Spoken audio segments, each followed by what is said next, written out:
3회차 정릉천 포럼에서는 도시마천의 관리와 제도를 살펴보며 자치구 사례를 알아보는 시간을 가졌습니다.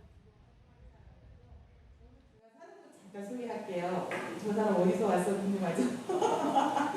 네, 저는 강남의 양재천이라는 곳, 탄천 여기에서 이제 어떻게 하면 좀 생물에 좀 종을 다양화시키고 저는 좀 양재천에서 활동하는 숲여울 기후환경넷의 박상인 대표를 모셔봤습니다. 저도 아이에서 출발한 것 같아요. 예, 이제 자연에서 아이들의 감성을 좀 키우는 게 좋겠다 해서 그런 프로그램을 진행을 하고 하는데 마침 이전 저희 지역이 양재천이 전 아무도 가지 않는 하천이었다가 개포 개발 이전 하면서 거기가 이제 그리고 지자체가 시작하면서 지방자치제 구청장 후보가 양재천을 복원을 하겠다 생태하천으로 이런 게 들고 나오면서 그렇게 시작되면서 했는데 제가 이제 양재천 만났을 때 2000년도인데 그때는 벌써 이제 어느 정도 복원 공사도 끝나고 좀 했을 때인데 우리가 멀리 가지 않고 좀 가까이서 아이들을 자연과 만날 수 있는 공간이 충분히 우리가 만들 수 있겠다 싶어서 그때부터 제가 사는 동네 양재천에 관심을 갖고 교육, 전 환경교육 체험 이런 거 거기 지역 주민과 같이 하면서 이제 지금의 단체로까지.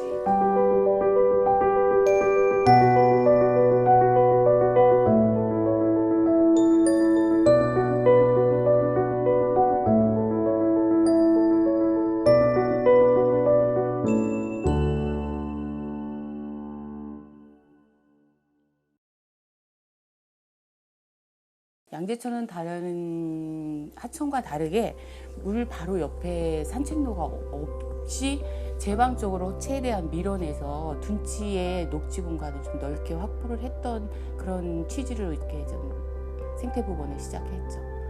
그게 좀 일명 좀 생태 쪽에서는 좀 획기적이었는데 이례적으로 생태하천으로 복원한 양재천. 양재천은 다양한 동식물들의 안정적인 서식지로 거듭났습니다. 숲여울 기후환경넷은 양재천의 동식물 보호와 서식지를 살리기 위한 노력을 꾸준히 하고 있습니다. 그리고 보수를 받지도 않아요. 그냥 저는 제가 자연을 좋아하고 그다음에 저는 아이들에게 좀 이 풍성하고 생명 넘치는 다양한 거를 좀 들여다보고 싶어서 교육을 시작을 했거든요. 생태 체험을. 그래서 그걸 꾸준히 하고 지금은 이제 청소년들 스트레스가 너무 많아요. 우리 청소년은 시간이 없어요. 그래서 제가 밤 10시에 데리고 와서 밤 10시에 하천을 저기를 하고 있어요. 근데 그 하천이 지금 한 7년째 되어가거든요. 그 아이들이 하는 게.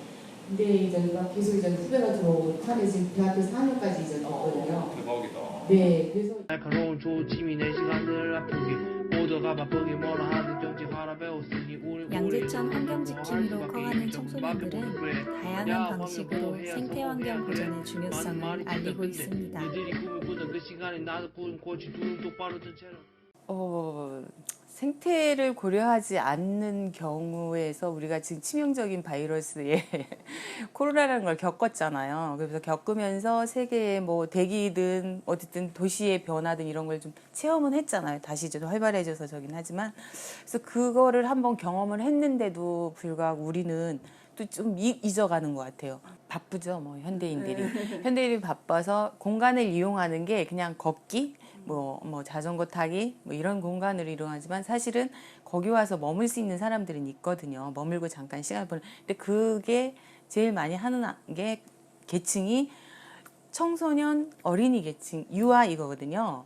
근데 사실 저희 도시 삶에서 그런 공간이 있는 마을이라면 우리 자라나는 아이들이 이게 심성이든 감성이든 얼마나 많은 플러스 요인이 되고 부모가 해줄 수 없는 것 이상의 지역에서 해줄 수 없는 것 이상의 아이들의 그게 마음에 심어주고 추억이 되고 되지 않을까.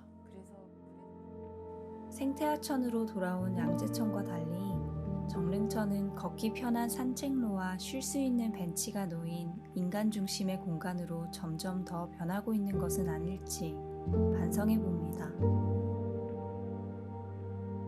아니 근데 정릉천이라는 거는 어쨌든 폭, 뭐 넓이 뭐 이런 게 굉장히 좀 다른 하천과는 다르잖아요. 그리고 일단은 좀 주거 공간이 굉장히 가까이에 있고 성북천보다 더 강한 강점이 어쨌든 북한산이라는 곳에서 가까이에서 맑은 물과 모래가 굉장히 많이 내려와요.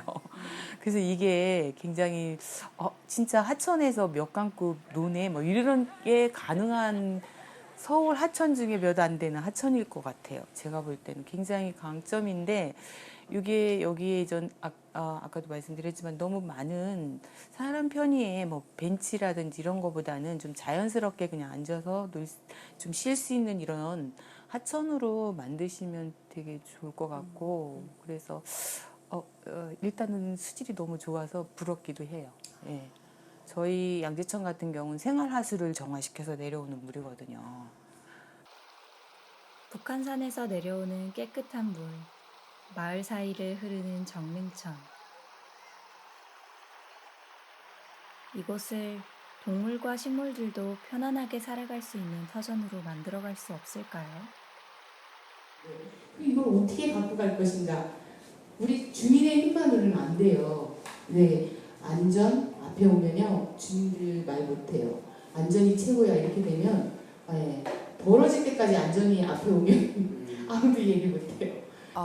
지금 하천 관리에 전 안전이란 말이 앞에 딱 쓰면 생태고 뭐고 다 뒤로 불러놔야 돼요. 안전이 어디까지 안전인지 그거는 그냥 행정의 편의의 안전인지 그거는 좀 들여다봐야 될 것 같아요.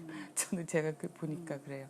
안전이란 말을 앞에 나오는 순간 우리나라는 경제라는 것도 앞에 나오는 순간 모든 게 다 초토화되듯이 하천도 똑같이 그 안전이라는 게 앞으로 사들을 두고 하면은 쉽게 일반 주민들도 그냥 안전이 최고야 막 이렇게 되니까.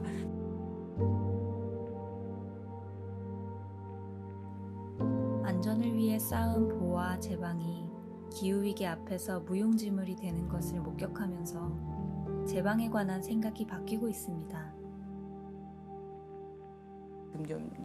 유럽 같은 경우는 그 침수가 꼭 나쁜 것은 아니다라는 또 인식이 좀 변화가 좀 최근에 있는 것 같아요. 한 3, 4년 전부터 유럽에서는 그래서 제방도 지금 유럽 같은 경우는 없애고 다시 침수 지역 저류지라고도 하는데 그런 걸 확보하는 그런 형태로 지금 가고 있거든요. 네. 기후위기에 적응하기 위해 유럽은 새로운 대안을 모색하고 있습니다. 제방 안에 지금 기후위기로 많은 이상기후가 많이 일어나잖아요. 많이 일어나는데 이게 우리가 감당할 수 있는 범위를 넘었을 때가 많잖아요. 근데 우리는 그게 어느 정도 뭐 100년 뭐 계획이다 막 이렇게 하면서 제방을 쌓고 막 이렇게 했잖아요. 근데 그 100년 예방을 한다고 쌓고 했던데 우리가 생각하지 않은 많은 양의 비가 한꺼번에 내릴 때는 그것도 무용지물이 되듯이 아마 유럽도 재작년에 뭐 아주 몇 년 전부터 이상기후로 해서 갑자기 쏟아진 폭우에 그 제방 안에 가두는 게 쉽지 않다는 거를 느꼈겠죠. 그리고 어느 정도의 좀 물이 좀 저류할 수 있는, 그러니까 침수할 수 있는 공간이 확보가 돼야 아래 도시들이 침수를 막아줄 수 있는 역할도 하거든요. 그래서 최근에 좀 독일의 뭐 강들이 좀 제방을 없애고 저류지 확보를 위한, 그러니까 도시에 하는 게 아니고 뭐 어디 할 수 있는 공간에 해야 되겠죠. 예, 그래서 그렇게 지금 방향을 좀 더욱 커질 기후위기 속에서 주거 공간과 가까운 정릉천은 범람의 위험이 도사리고 있습니다. 폭우에 대한 현명한 대비책은 무엇일까요? 또 그 물길은 바다까지 연결되는 거거든요. 산에서 그리고 또 바다에서 우리에게는 또 비를 갖다 주잖아요. 그렇듯이 이게 어디 하나가 축이 무너지면 굉장히 좀 어그러지는 그런 게 있고 그 연결성이라는 게 굉장히 중요하거든요. 그래서 뗄 수도 없고 그래서 그 연결성의 한 축에 우리가 거기에 한 공간을 차지해서 지금 우리가 살고 있듯이 그러면 그 연결성을 우리가 해치지는 말아야 된다고 생각을 하거든요. 그래서 그 연결성을 우리가 어느 정도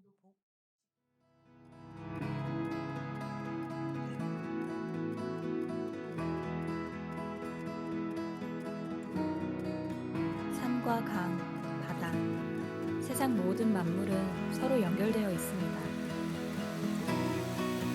그 모든 연결점 안에 사람이 존재합니다. 인간이 그 연결성을 해치는 비극을 만들어서는 안 됩니다.